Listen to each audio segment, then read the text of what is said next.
ఇళ్లలో పనిచేసే పని మనుషులు ఓ 4-5 ఇళ్లలో పనిచేసేలా టైం సెట్ చేసుకుంటారు. అలా అయితే కానీ గిట్టుబాటు కాదు వారికి. అందువల్ల వాళ్ళు టైంకి పనికి రాకపోయినా పొట్టకూటి కోసం కష్టపడుతోంది కదా అని పెద్దగా పట్టించుకోం. అయితే సింగపూర్ లాంటి దేశాల్లో ఇలా చేయడం ఎంత పెద్ద నేరమో తెలిస్తే విస్తుపోతారు.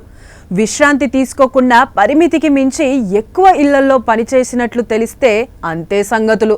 పాపం ఇక్కడ పని మనిషి అలా చేసి అడ్డంగా పట్టుబడింది. పైగా భారీగా జరిమానా కూడా విధించారు.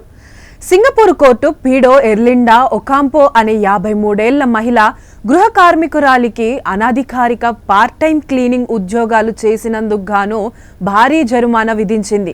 ఆమె 2 సింగపూర్ వాసుల ఇళ్లలో రహస్యంగా పనిచేస్తుందని సింగపూర్ కోర్టు ఈ శిక్ష విధించింది. ఆమె సోహ్ ఓయ్ బేక్, పులక్ ప్రసాద్ అనే యజమానుల వద్ద పార్ట్ టైం క్లీనింగ్ పనిచేసిందట. ఇలా 4 ఏళ్లుగా పనిచేసిందని, అందుకుగాను ఇద్దరి నుంచి నెలకు 71,000 వేతనం తీసుకున్నట్టు విచారణలో తేలింది.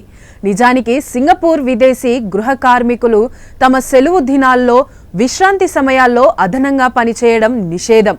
నిబంధనలను ఉల్లంఘిస్తే 17 లక్షల వరకు భారీ జరిమానా, 2 ఏళ్ల జైలు శిక్ష విధిస్తారట. అలాగే అనధికారికంగా ఇలా పని మనుషుల్ని యజమానులకు సైతం భారీగా జరిమానాలు, ఏడాది జైలు శిక్ష విధిస్తారు.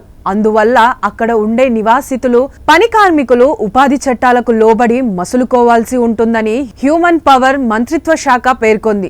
ఆ నేపథ్యంలోనే సదరు పని మనిషి ఒకాంపోకు హ్యూమన్ పవర్ ఎంప్లాయ్మెంట్ చట్టం ఉల్లంఘన కింద ఏకంగా 8 లక్షల భారీ జరిమానా విధించింది.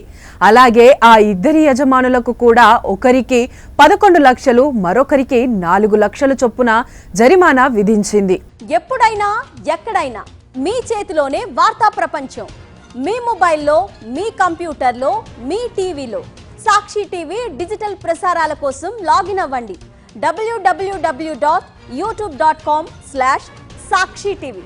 సబ్స్క్రైబ్ సాక్షి టీవీ యూట్యూబ్ ఛానల్.